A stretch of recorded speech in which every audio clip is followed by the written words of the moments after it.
Hello everyone, and welcome to episode 2 of Snowcraft, which is the name I decided to give this series when I was uploading the last video, but it's not the best name, is it? I mean, it's accurate. Very snowy here. In fact, it's snowing right now, which I didn't actually plan for, but it's just not the most inventive thing, you know? Snowy, Snowcraft, easy. But yeah, that name's subject to change because I'm not the biggest fan of it. Anyway, in the last episode, I built this nice cozy cabin of a starter base that is absolutely covered in snow, so I guess it fits the name pretty well. But in between episodes, I've been very busy taking my used-to-be chest monster over there and actually organizing all of the items into my now much more permanent chest room, and I'd say I've done a pretty good job of it. It's not quite done in that these labels are for the most part very unreadable, but I'm going to go glow squid hunting and make them all glowy and stuff later, and that should fix that problem. But for now, I'm going to work on other parts of the starter base that need attention, like this notably very unfinished staircase. It's currently made out of dirt and is not going to be here forever because this is super ugly. Now, I could just replace this with a nice wooden staircase. It would get me up to the top nice and easily. It would get the job done. But if I was going to do that, I would have done it in the last episode when I built the rest of the starter base, because shockingly, wooden staircases aren't very hard to build. Instead, I'm going to be making an elevator. Now, there's two reasons that I want to do this. A, elevators are cool and I want to build one.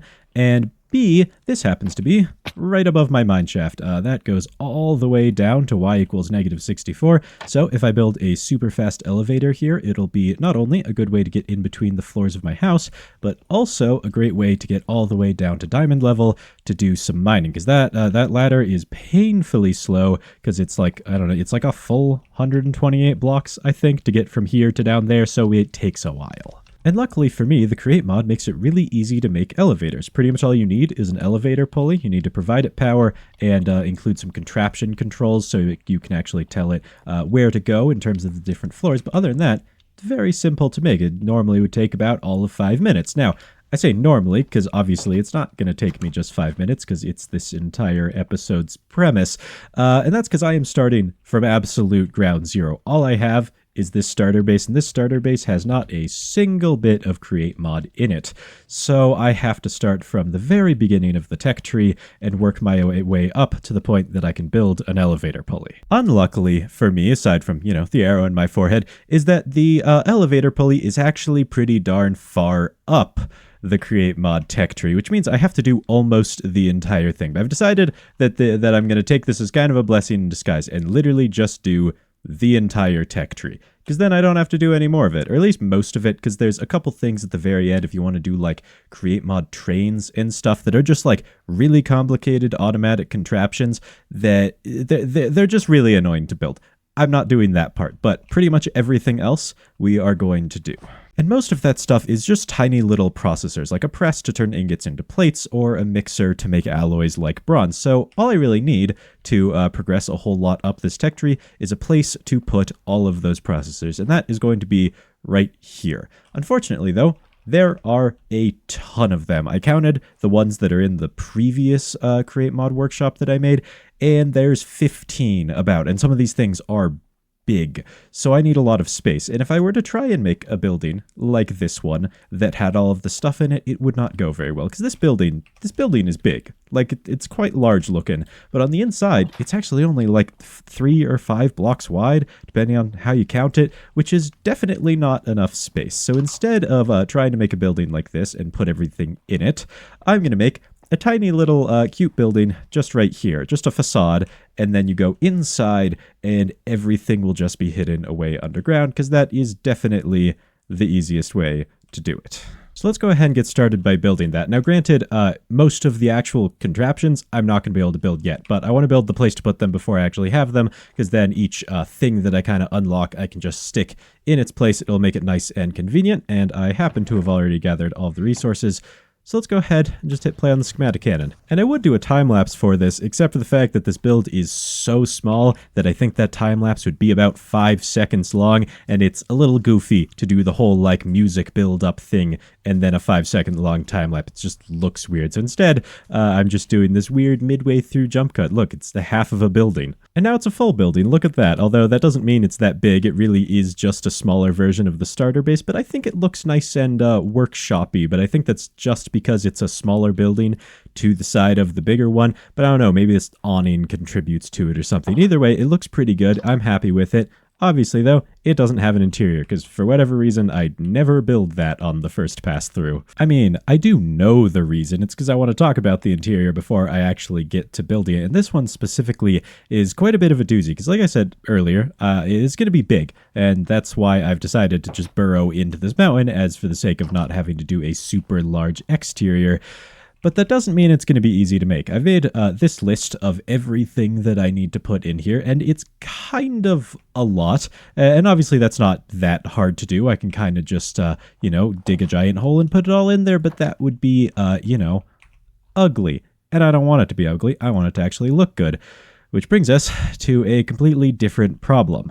You see, this interior building style that I've been going with, the big spruce arches with just deep slate walls, it has a problem. It works fine for buildings that are like this size, but this is about as big as I would want to go with it, because eventually it starts to get super repetitive. I mean, there's only so many stairs with a sign on it that you can do to fill space, and I mean, I've already done what, there's 4 of them, 5 of them in this one room. It starts to become a problem, so I can't really do a giant build with this same interior style, so I'm gonna have to mix things up a bit. And I already have a pretty good idea of how I want to do that. I was thinking that this build needs to be kind of cavernous in size, and we are underground, so why not make it literally cavernous and just build a cave, essentially. So the plan is I'm going to have a little bit of an entryway here, just a nice little 3x3 room that is the same building style as the starter base, and then we're going to transition into 2 kind of blops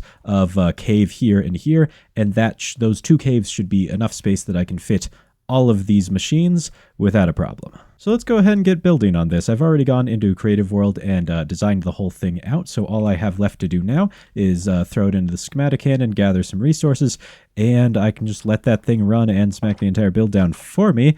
And I'm going to try and do this in a time lapse, but it is underground, so I'm not sure it's going to work. I'm trying to do like a little angle like this, and we'll see if it looks good. But if there's not music building up right now, then I probably failed.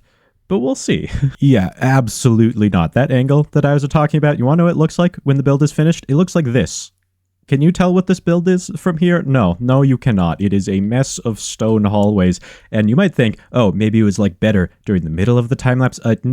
No, it wasn't. It looked equally as horrible, and just like it's bad. So I didn't do a time-lapse. But either way, the build is done, and it looks great. It did the whole ice cave thing. I think it turned out really well. I've got blue ice down here, kind of transitions up, because that's theoretically how like big chunks of ice are. The blue ice is on the bottom until it like flips. Although that might only apply to icebergs and not like glaciers, but I've done it anyway, and it looks pretty good, adds a little bit of detail to the wall. I think it all turned out really great, except one small thing. I like how most bits of the build look. This looks good, that looks good, but this view, where you can see both of them, it looks horrible, because it's so, like, discordant. You have, like, horribly frosty, snowy cave, and then, like, nice wooden structure. They don't match, and there's absolutely zero transition in between them. To be fair, I have no idea how I would do a transition. I mean, I tried and failed, obviously, because there isn't one. But I don't like that. The thing is, I don't want to change this right now. It would be way too much work to redesign the interior of this section, because honestly, I don't know what to put here that would match the ice caves, because the ice caves look great, so they're obviously staying. So for now, I'm going to let that like stew for a bit, see if I can come up with something better. Maybe my brain will just accept how it looks and be fine with it. But for now, we're going to move on to the other kind of problem that this thing has, which is it looks very unfinished. There's these weird little bits of stone everywhere, and these are all of the different Create Mod contraptions that I need. You know, I've got a couple there, one there, and there's one there, and there's a bigger one here. And that whole wall, despite the fact that it looks like I just failed to like have the schematic go all the way, is actually just a big contraption. Of course, the other room has a couple of them too. So I think we're going to go ahead and start moving up the tech tree and see how many of these we can knock out. And obviously right now, that's not going to be all that many. I've bookmarked all of the like main components of each of the things in JEI, and I think right now I can make a millstone and a press. So we're going to go ahead and start with those. They're pretty easy, but we do have to do quite a bit of crafting because most Create Mod things have like sub-crafting recipes inside of sub-crafting recipes. It's like a whole big crafting tree, so we have a lot of crafting to do. It all starts with some andesite alloy. This is kind of the core of all Create mod. It's used in absolutely everything, but most importantly, it's used in andesite casing. If we take some logs, strip them, and apply the andesite alloy, we get andesite casing. And this is kind of the main building block for most of the Create mod stuff. You can see just a billion recipes unlocking up there, but before we can make pretty much any of them, we have to make another very essential building block, which is shafts. These are used pretty much everywhere, including in the construction of cogwheels, which I don't remember the recipe for, but there we go. We got our one cogwheel, and that should be everything we need to make a mill. It's a cogwheel, an andesite casing, and a stone. And there we go. That's one of the two done. And the press is actually kind of even easier. It's an andesite casing, a shaft, and a block of iron, and that's the press. The press, however, also requires one more thing, and that is a depot. Depots are used for pretty much everything. You can place items on it so a press can interact with them, but they're very easy to make. It's just a casing and an andesite alloy, and then you get a depot. So you place this under the press and allows it to actually press things. So, mill goes here, and the press goes on over in the other room, and I've tried to make this look as much as possible like the press is actually getting supported by things, which is why I've got so much like signs and stuff on it, because I found that when I initially built these, I didn't have these pillars, and it looked like they were just kind of floating there, which I didn't like very much, so I've got them all covered in signs and stuff, but that is the press and the mill both in place. Problem is, I can't really use them yet. I don't really need the mill just yet, but I do need the press to progress literally any further. These are the only two I can make without a functioning press, and to have a functioning press, you need a press that actually has power, which this one does not. If it did, the little axle up there would be spinning, so we need to connect some shafts to the back of it and connect those shafts to some sort of power source. And of course, I'm talking about rotational power, not like a battery or something. I think the only source of rotational power that I currently have unlocked, because, you know, don't have a press, is a water wheel. These are very easy to make, so I'm just going to stick one behind the wall right behind this press, and that should work for now. And eventually, we'll actually have all of the machines in here hooked up to one central power grid, because that just makes it a whole lot easier, and water wheels aren't a very good power source, but this will work for now so that I can actually get all of the machines in here, and then we'll get building on the fancier one. There we go, I've got our water wheel in, and if we put some water on it, it'll start spinning, and I've managed to get water touching 3 sides of it, which is as much as you can do with a vertical one like this, and it'd just be too much effort to have it be horizontal, and that way we get as much stress capacity from this as we can. Not that I actually need a whole lot to run this press, because they don't use a ton, but maybe I can run the machine here with it as well. But now that we have that, we can just give it some ingots, and it will extremely slowly squish them into plates, which allows us to make a whole bunch of other stuff. And this is really the reason that I need a better power grid, because if I have more power, I can run things at higher speeds, because higher speeds require more power for them to run. I think this thing uses like 1,000 stress units to run at max speed, where it's probably using like 64 or 32 or something right now. So it's a lot harder to get big speeds, but they are very worth it, because this is 6 ingots, and it's taken a while. But now that we have these, we can get working on a whole bunch of other things. It really unlocks a lot. And when I say a lot, I mean a lot. We already did the mechanical press and the millstone, but now that we have access to plates, we can do almost everything here except for crushing wheel, mechanical crafter, and the deployer, because all of those require brass. But we have unlocked the way to make brass, which is the mechanical mixer, which requires a whisk, which requires iron sheets. We can also make a mechanical saw with iron sheets, and we can make an encased fan with iron sheets. So we're going to go ahead and get those 3 in. Starting with the encased fan, because it's my favorite of the 3, I've gone ahead and made 8 of them. And the reason it's my favorite is because they have by far the most complicated mechanism. As you might guess, encased fans don't really do a whole lot on their own. If you power them, they'll blow air and they can move entities and items around, so they're pretty useful, but they're not really useful as a crafting thing. But if you have an encased fan with some sort of block in front of it, like fire or lava or water, you can blow it onto items to smelt them or wash them or smoke them, and you can do a whole bunch of different things with that. And specifically, there's 4 different use cases. You have blasting, haunting, smoking, and washing. But you might notice I only have 2 little encased fan setups, and that's because the more fans you use, the faster the things go. So if I have 4 of them, it goes much faster than if I just had 2. The downside of that, though, is that the more fans you use, the more power you need. And fans are power hungry. They use a ton of it. So if I can reduce the amount, then I will. And that's exactly what I've done. I only have 2 of them, and what we're going to do is we're going to make a kind of complex redstone thing behind them. That's what all of this stone is.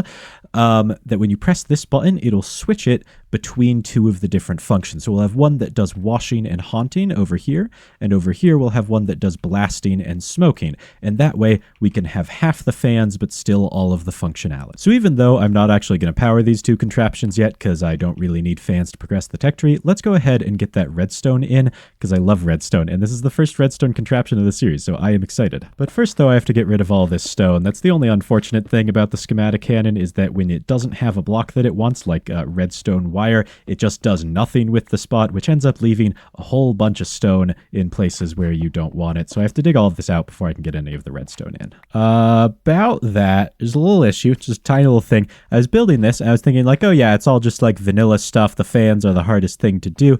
But right here, there's supposed to go a component called a pulse repeater. It's a create mod component, and it requires brass sheets to make. And I can make things into sheets, no problem, but brass requires a mixer, and I don't have a mixer yet. So I kind of have to build that first, which honestly I probably should have done anyway, because the fans, like I said earlier, I'm not even gonna power them. They're just cool, so I wanted to build them. So we're just gonna put that on hiatus for now and go do the thing that actually progresses the tech tree, which is the mixer. So the mixer is honestly not that bad. It's just a cogwheel, an andesite casing, and then a whisk. And a whisk is just a good couple iron plates and some andesite alloy. And now we have a mechanical mixer. We also need one more thing for this to actually work, which is a basin. And I thought I knew how to craft. There we go. Okay, I do know how to craft a basin.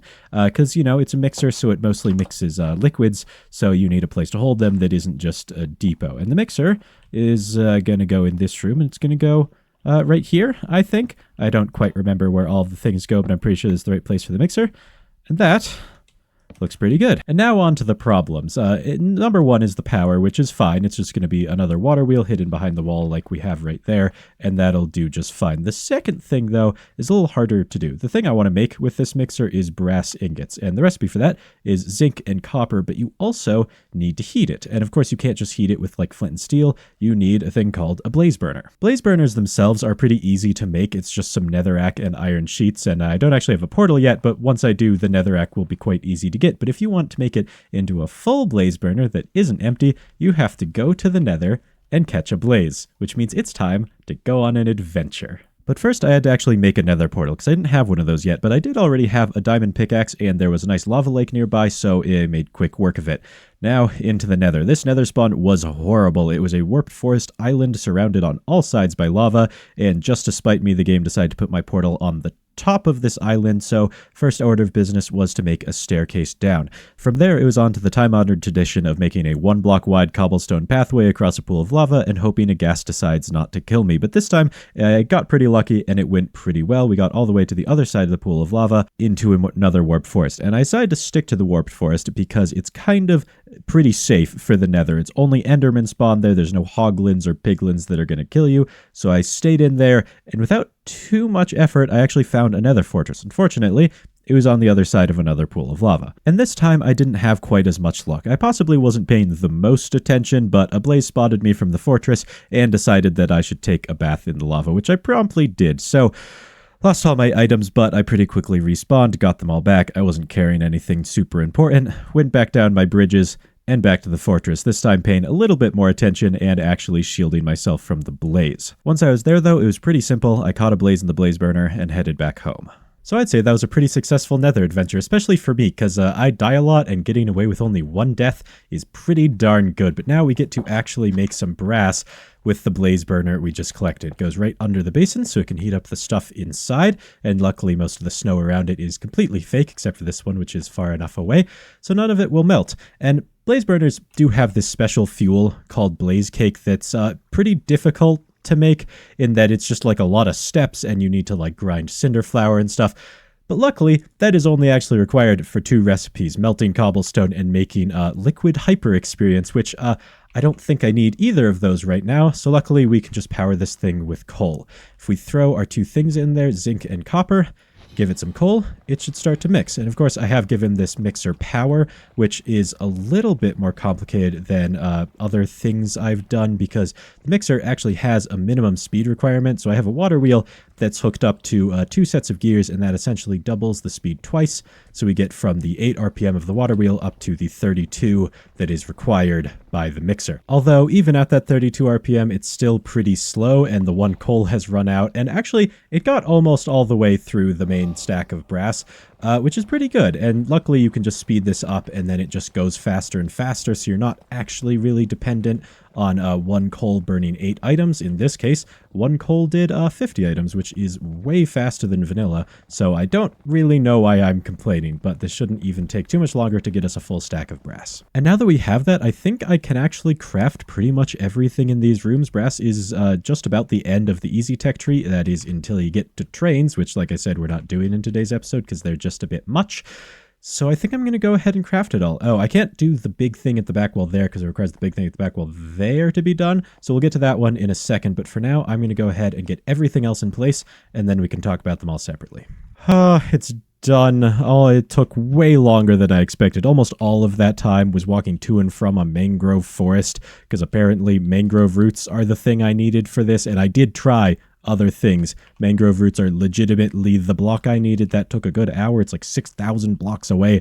But either way, it is done, except for that. We'll get to it in a second. But every single contraption is in place. We've got the mixer. We've got the spout, which honestly I'm probably never going to use. It's the kind of thing, use it like once in a blue moon. But when that once in a blue moon happens and I don't have a spout set up, I'm going to be really mad that I didn't have a spout set up. And honestly, it's pretty simple. It's just like these 2 things plus a pipe connecting them.